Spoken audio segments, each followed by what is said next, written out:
Bom, gente, vamos dar início a mais um vídeo para o canal Mente Aberta. Nesse vídeo aqui eu vou fazer para vocês mais uma sessão referente à playlist de título Genética, onde aqui eu vou continuar a elucidação acerca da primeira lei de Mendel, né? No vídeo anterior a este, tratando-se desta playlist, eu comecei, a falar sobre este assunto. E aí eu foquei mais na historicidade, contando um pouco das vivências de Mendel, de como que ele chegou às conclusões que ele chegou. Então aqui nada mais é do que uma continuidade acerca dessa primeira lei de Mendel. Então, em sua primeira lei, ele nos diz que os descendentes recebem um alelo do par de genes que determina uma característica. Antes da gente demarcar isso de forma mais acentuada, vamos aí elucidar o que é o genes, o que é o cromossomo, o que é o DNA, né? É importante frisar isso antes, porque esses conceitos têm uma diferença, muito embora muita gente acredita que se trata da mesma coisa, mas há uma diferença marcante no tamanho, né? Essa é a principal diferença, é o tamanho dessas três estruturas. Então, o menor de todos é o gene, né? Vários genes em sequência vai formar aí o DNA, que é o conjunto de moléculas que carrega a informação genética de todos os seres vivos. Então, eu vou trazer para vocês a analogia que a geneticista Mariana Zatz, da USP, faz para clarificar essa comparação, né? A analogia que ela faz ajuda a clarificar essas diferenças entre essas três estruturas. Então, ela vai dizer o seguinte, que o DNA é como se fosse um colar enorme. Ela vai dizer que o DNA é como se fosse um colar enorme, certo? E ela vai dizer mais que, as células que compõem o nosso organismo são munidas aí por essas estruturas, certo?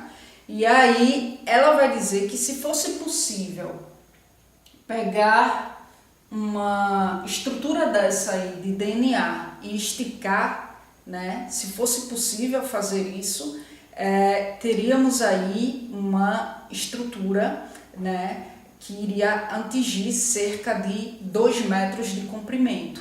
E aí, diante disso, a gente se pergunta como que uma estrutura dessa, de 2 metros de comprimento, cabe em uma célula que é uma estrutura microscópica, né? E aí é nesse processo que entra os cromossomos, né? Os cromossomos são estruturas presentes em cada uma das células que compõem o nosso organismo e que servem justamente para armazenar o DNA. Então, as células são munidas por estruturas mais ou menos assim, né? As células do nosso organismo são munidas por estruturas mais ou menos assim. E essas estruturas, elas servem justamente para armazenar o DNA. Então, o DNA dentro do cromossomo, ele fica super condensado, né? As fitas ficam super condensadas, as fitas de DNA ficam enroladas em forma de uma mola, né, num espaço minúsculo. E é por isso que é possível essa fita ter um espaço dentro das células que são aí estruturas microscópicas, né? Bom, os genes, quanto aos genes, eu falei que seria a menor estrutura. Então, os genes é cada uma dessas partes aqui do colar. Cada uma dessa partezinha aí representa um genes, onde a sequência de genes forma aí a fita de DNA, certo? Então, tirando essas diferenças de tamanho, né, o DNA, o gene e o cromossomo servem no fundo para a mesma coisa, né, que é justamente determinar e passar adiante as características da espécie viva. Tratando-se dos genes alelos, que é o que Mendel vem frisar, falar na sua primeira lei, eles ocorrem aos pares, né? Um deles é proveniente da mãe e o outro é proveniente do pai. Então, esses genes alelos, eles se localizam no mesmo locus, ou seja, no mesmo lugar em cromossomos homólogos, que são aí cromossomos iguais entre si. Mas esses genes não necessariamente são idênticos, né? Então, vê, eu tenho aqui 2 cromossomos homólogos, certo? Eu tenho 2 cromossomos homólogos, 2 cromossomos iguais. Então, os genes alelo é aquele que ocupa o mesmo locus, o mesmo lugar em cromossomos homólogos.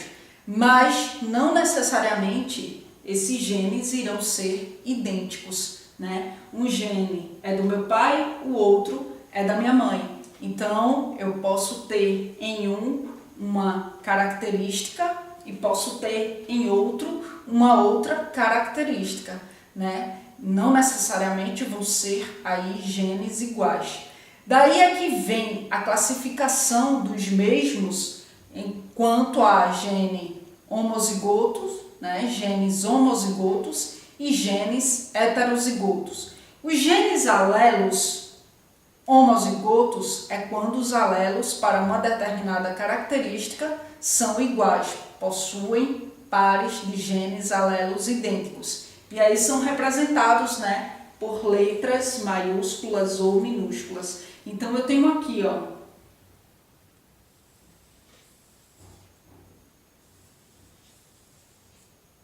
dois genes alelos que são iguais, tá?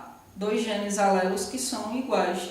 Tenho aqui os genes azão, o gene azão, o gene alelo azinho, o gene alelo azinho. Então são iguais, certo?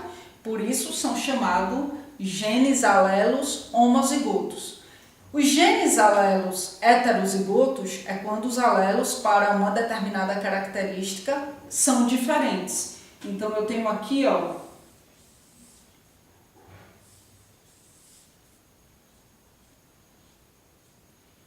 genes alelos heterozigotos. Vejam que eles diferem, eles diferem, né? Eu tenho o gene azão e o gene azinho, um proveniente do meu pai, o outro proveniente da minha mãe, né? Então, nesse caso aí, eles são heterozigotos, né? Então, com base nos homozigotos e heterozigotos, surge uma outra classificação, que é a questão dos dominantes e recessivos. Os dominantes são aqueles que são representados pela letra maiúscula. Então, eu tenho aqui, ó, 2 genes dominantes e tenho aqui um gene dominante, certo? Os genes recessivos são aqueles, né, que são aí, como é que eu posso dizer, são os alelos representados por letras minúsculas e eles são submissos, digamos assim, ao gene dominante, certo? Então, vejam só, eu tenho aqui gene dominante e gene dominante. Tenho aqui gene recessivo e gene recessivo, certo? Aqui eu tenho 2 genes iguais.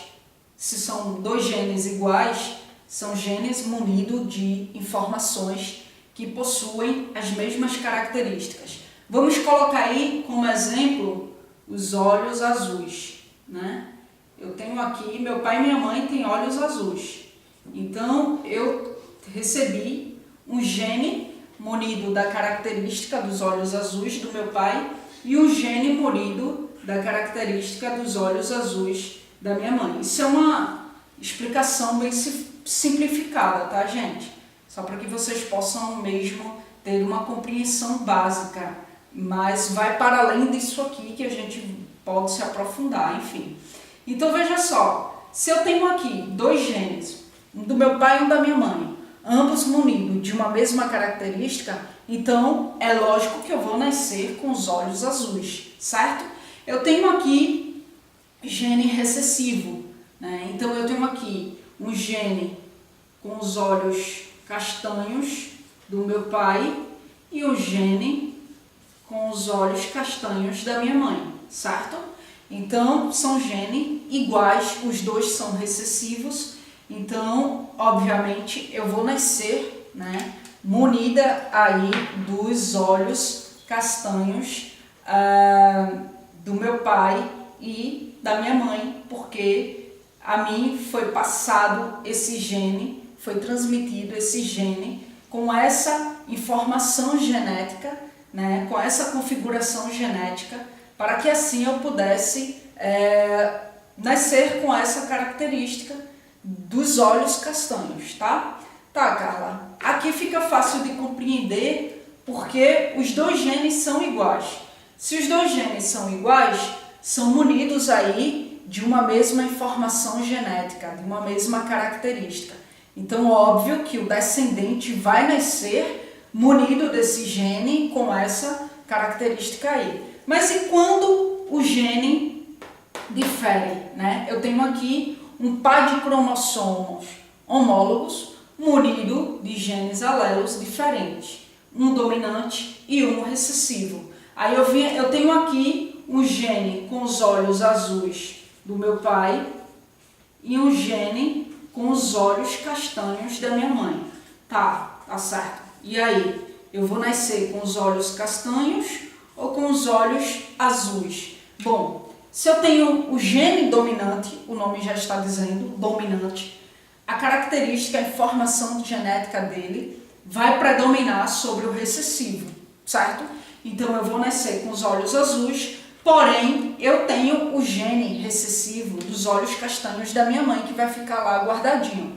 Eu vou nascer com os olhos azuis do meu pai porque a informação genética é proveniente do gene dominante, mas eu também vou ter o gene da minha mãe, né, munida aí da informação genética dos olhos castanhos da minha mãe.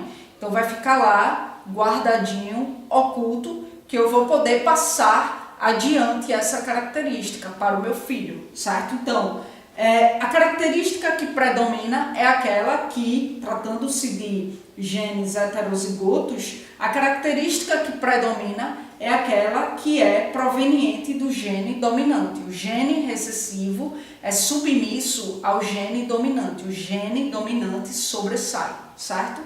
Então, é isso, gente. Então, aí, Mendel, em sua primeira lei, ele nos diz que descendentes recebem um alelo, né, um alelo do par de genes que determina uma característica. Então, o meu pai tem aqui, ó, cromossomos homólogos, minha mãe tem aqui cromossomos homólogos, então a mim vai ser, eu vou receber um alelo de cada um. Eu vou receber um alelo aqui do meu pai e um alelo aqui da minha mãe, que é o que vai formar os meus genes alelos, certo? E é isso. Bom, Mendel, em meados aí do século XIX, né, nada se sabia sobre a questão dos mecanismos da hereditariedade. Nada se sabia sobre isso, nada tinha sido apresentado até o momento, né, nenhuma explicação científica para a semelhança entre pais e filhos, plantas e entre animais, enfim. E Mendel, que se debruçou sobre isso, né, em 1865, como a gente viu lá no vídeo anterior a este, tratando-se dessa playlist, em 1865 ele se interessou por esse assunto. Ele começou a realizar experimentos, falei sobre esse experimento, né, experimentos com ervilhas, e aí por meio deste experimento e do cruzamento realizado foi que Mendel conseguiu comprovar a existência desses genes, né, que determinam aí a característica de um indivíduo, de uma planta ou de um animal, certo, gente? É isso, tem muita coisa ainda para falar sobre isso, certo? A gente continua com esse assunto. Aqui eu dei um pontapé inicial, um pouco mais de aprofundada em comparação ao vídeo anterior, mas a gente volta ainda falando sobre a questão da lei de Mendel, ou aprofundando, visto que aqui eu só dei um exemplo bem simplificado, mas a gente vai ver de forma mais aprofundada, tá bom? Obrigada mais uma vez pela atenção de vocês. O meu contato vai estar na descrição do vídeo, certo? Então leiam aí as informações na descrição do vídeo, tá bom? E é isso, gente. Até a próxima gravação.